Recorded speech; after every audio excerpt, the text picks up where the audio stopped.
एक सेठ थे, उनके 3 लड़के थे और बहुत ही अच्छा खासा बिजनेस चल रहा था।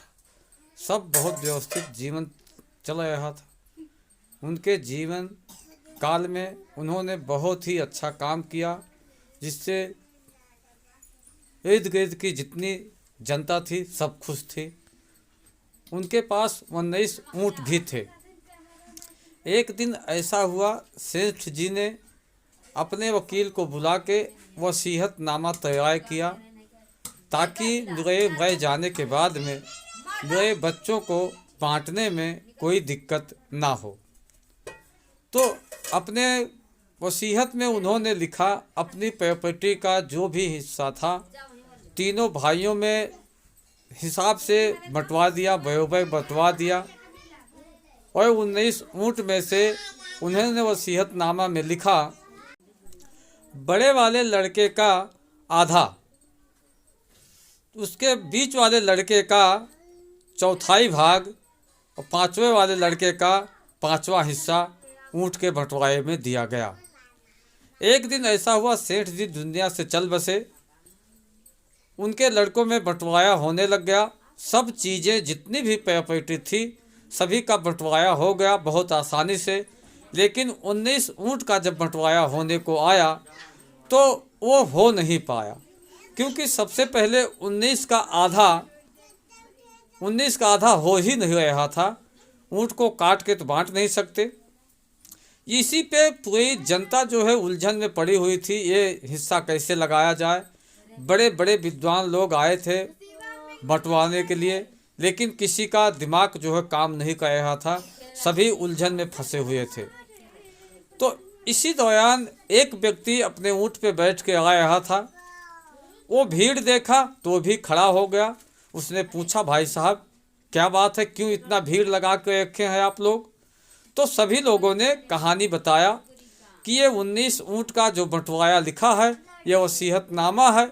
इसमें आप देखिए, पहले वाले लड़के को आधा हिस्सा मिलना चाहिए ऊँट का, और दूसरे वाले लड़के को चौथाई हिस्सा मिलना चाहिए, और 5वें वाले को 5वां हिस्सा मिलना चाहिए।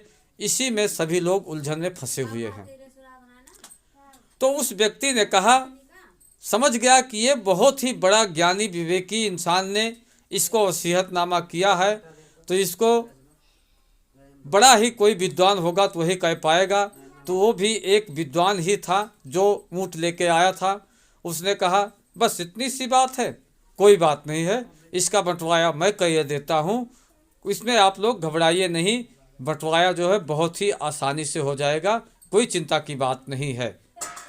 उस व्यक्ति ने बड़े वाले लड़के को बुलाया और कहा कि एक काम कीजिए बेटा, जो मैं ऊँट लेके आया हूँ इसको भी इसमें शामिल कर लीजिए, 19 के बजाय 20 इसको बना लीजिए, तो 20 ऊँटों का बंटवारा जो है मैं किए देता हूँ। तो सभी लोग खुश हो गए, बोले चलो कोई बात नहीं, 20 ऊँटों का बंटवारा हो जाएगा, अब तो हो ही जाएगा। तो उसने कहा कि बड़े वाले लड़के को बुलाया, बोले कितना हिस्सा है? बोले आधा। तो बोले एक काम कर, तू 10 ऊँट जो है इसमें से निकाल ले। 10 ऊँट वो लेके गया। अब बचे 10 ऊँट। उसने कहा लेकिन गया वाला ऊँट छोड़ देना। बीच वाले लड़के को बुलाया, बोले बेटा तुम्हारा कितना हिस्सा है? बोले चौथा हिस्सा। तो बोले 20 का चौथा हिस्सा कितना होता है? बोला 5। तो उसने कहा ठीक है, 5 ऊँट तू भी अपना निकाल ले। अब उस छोटे वाले लड़के को बुलाया, उसने कहा कि बेटा तुम्हारा कितना हिस्सा है? बोले मेरा 5वां हिस्सा है। तो बोले 20 का 5वां हिस्सा कितना होगा? तो उसने कहा 4 ऊँट होंगे। तो उसने कहा मेरा ऊँट छोड़ दो, ये 4 ऊँट अपना ले जाओ, ये बंटवारा हो गया। तो दोस्तों कहने का मतलब क्या है, ये हम सबकी ज़िंदगी है, इसी तरह से ज़िंदगी चल रही है। इसमें एक मिलाने की आवश्यकता है। 19 के लफड़े में सभी लोग फंसे पड़े हैं, 19 के झगड़े में सभी लोग फंसे पड़े हैं।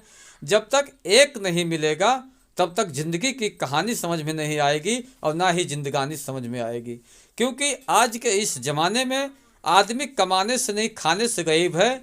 तो चेंज सोप चेंज लाइफ, जैसे आपने 19 झंझट पाल रखा है अपनी ज़िंदगी में, वैसे एक झंझट और पाल लो, ICM बिजनेस को अपना लो।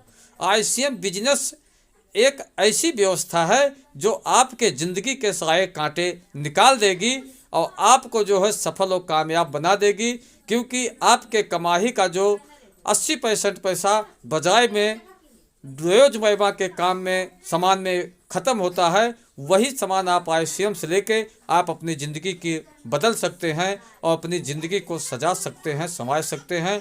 तो साथियों, ये कहानी आपको अच्छा लगा हो तो चैनल को लाइक, सब्सक्राइब, कमेंट करना ना भूलें।